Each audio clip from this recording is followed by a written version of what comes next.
Good evening and welcome to my channel. Tonight we'll be continuing our story of the Hearts of Argyle Godfrey by Nicholas Leonard. Chapter 15. It was drizzling the next day when I went to the florist on Broadway Street. It was rainy enough for the sound of passing cars to create a kind of speeding motorboat sound, but not rainy enough to merit using my windshield wipers on any other setting than low.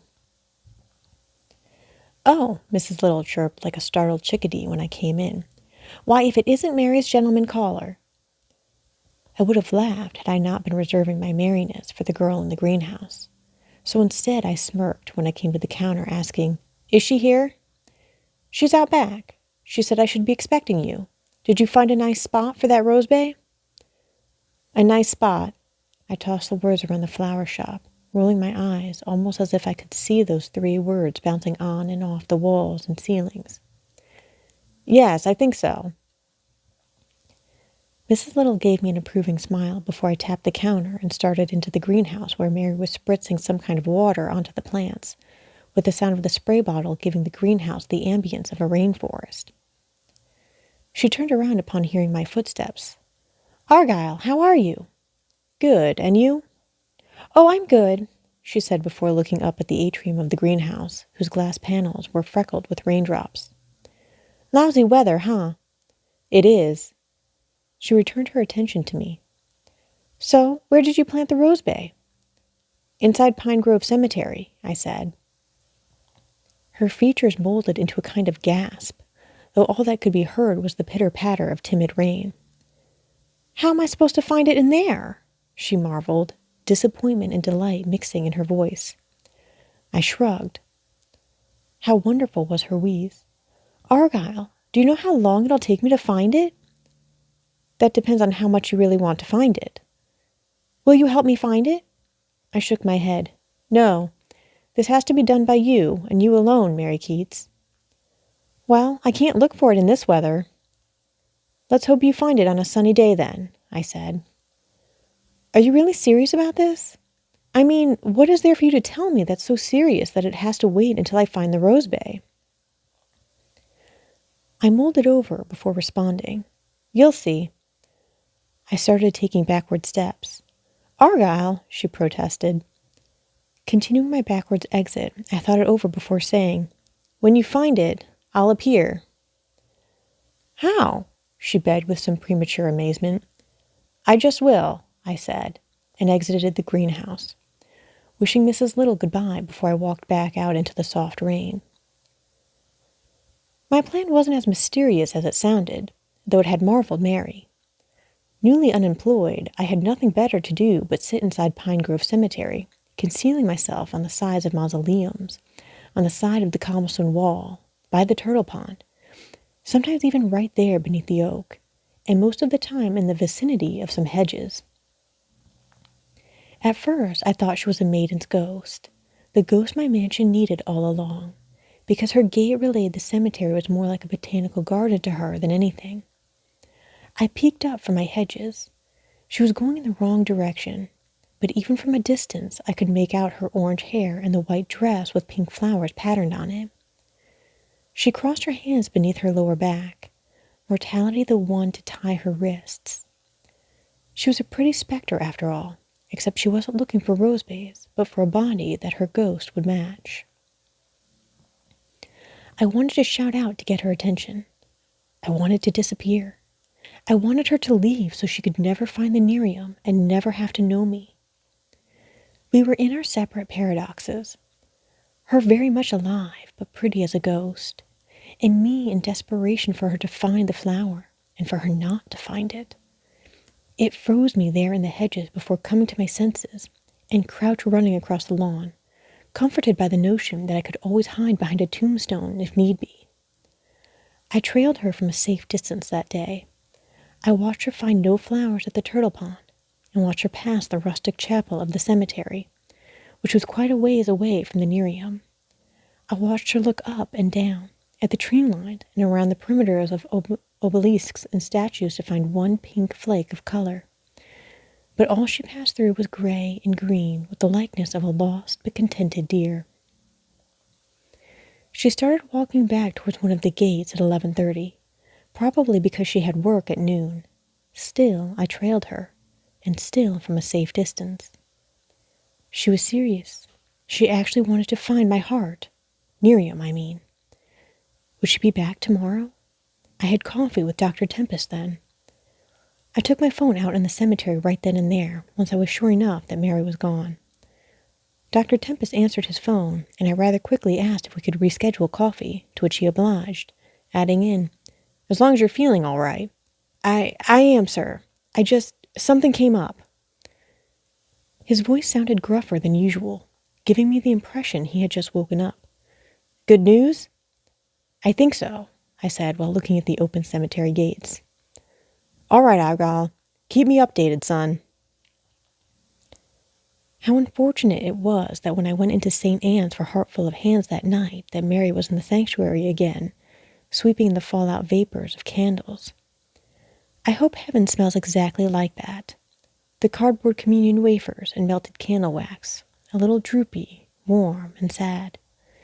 It was unfortunate because I faked my limp when I crossed the aisle, and it was even more unfortunate when she flashed me a smile that had no pity in it. It was a smile that told me that I was just fine with one leg, that maybe I was fine without a heart. There was no knee-jerk reaction of sympathy in that smile, and I lied right to it, limping towards the entrance to the basement. "I was in the cemetery today," she said between movements of the broom. I spun around before I could enter the basement. "I didn't find it," she said. "Keep looking. You will," I said, and entered the basement. "I'm sorry if I'm a little vague tonight," I said while at the podium. "But what if you bury treasure and no one ever finds it? What if no one ever comes along and finds it, opens the treasure chest and sees what you left inside? Or even worse, what if the wrong person finds it? What if it wasn't even treasure you buried, and you've been on a fool's errand all along, and you should just go and find real treasure?" "Argyle," Ellen cooed in the front row. I couldn't tell if she was disappointed or confused.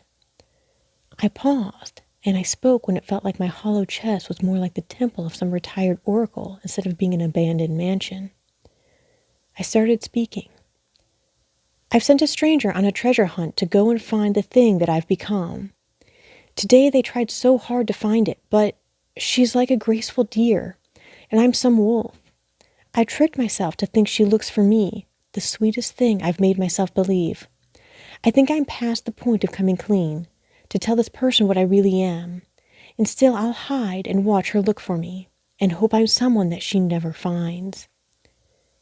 Ellen leaned forward, asking, "What do you mean by that, Argyle?" "I think I have to accept myself," I muttered. "We all do," Ellen said while her head bobbed in a nod. "Sometimes that's the hardest thing a person can do, especially after losing a body part." "Especially after a lot of heartbreak," I murmured to myself in a moment of horrific but beautiful realization. She stood delighted at the Nereum, as if she found the only living thing the cemetery had behind its walls. In fact, even from so far away, she beamed a smile at me which suggested she had found life on another planet, the scientist to solve my heartlessness. I walked, except this time I didn't limp. She oversaw my gradual approach, the one I took between the tombstone's rows. Jealous of her hair, a legion of charcoal clouds started floating from the direction of Linwood's. A gust announced the difference of our chests, the breezes warning lost inside her hair.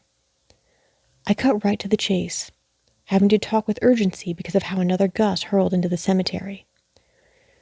"Your chest is so much more fuller than mine." "What?" "I lied to you, Mary Keats." I lifted up both my pants sleeves. The hair on my ankle stood up on account of the previous gust. She looked down, and I tried biting my lip in an attempt to stop a frown or pout or any kind of negative expression. "I never lost a leg. I don't have a prosthetic leg." Her voice became sweet with injury. "I prayed for you. You lied to me." I let my pants sleeve fall. I know, but it was only because I was too afraid to tell you the truth. You faked your limp? I did. Her voice shook, and I hated the sudden concern in her eyes. Argyle, what are you doing in Heartful of Hands, then? I dipped back my head, closed my eyes as a breeze rustled my hair, and sensed the thunderclouds vortexing over Linwoods. I spoke with my head dipped back this way. Ever since I've turned 18, I've kept breaking my heart. I released myself from the storm-expectant pose and returned my attention to her. She was shaking her head. Argyle. I failed and failed, had tragedy after tragedy, so much so that I couldn't be trusted to be the keeper of my heart anymore. My doctor removed it a year ago. I am heartless, Mary Keats. She was shaking her head in disbelief, clearly having never met anyone like me or Aurora Oleander in her whole entire life. She had the privilege of goodness, and my confession was ruining it for her. You were trying to get close to me, but you lied, she told herself. Why? Why do you do this? Because for just a moment, when I saw you, when I saw someone as good as you could exist, someone with such a heart, I had hope, I mused.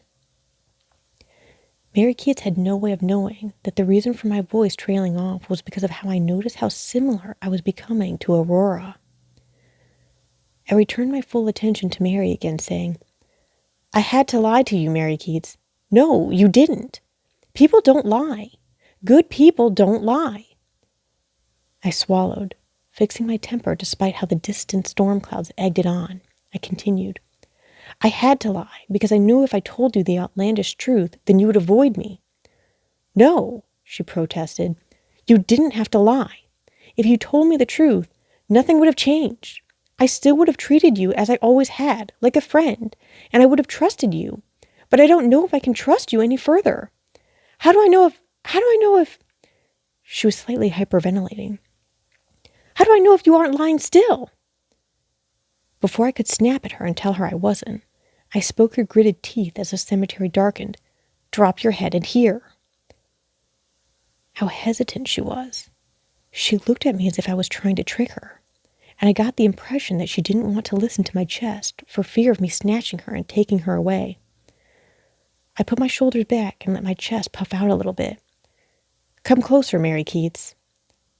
She took one step towards me, walking carefully, very carefully, as if she was on a tightrope instead of on the cemetery grass. With her lips parted, showing the tops of her teeth, she started leaning forward, the second woman to ever listen to the desolation of my hollow chest. I felt her ear squish against me and her hair tickle my chin while I looked for guidance in the storm clouds ahead. Suddenly rigid, she stepped back in horror. I could tell she wanted to say something, but nothing came out of her mouth. From this look on her face, I knew she had heard the silences of outer space, all the quiet, all the void, all of it jam-packed into my chest.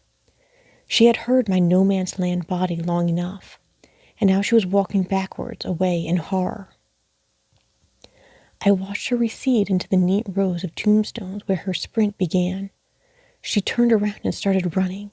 Keeping her head over her shoulder, she ran towards one of the roads of the cemetery. I watched her turn her head around and pick up the pace, vanishing after keeping a bouncy pace amongst the distant tombstones.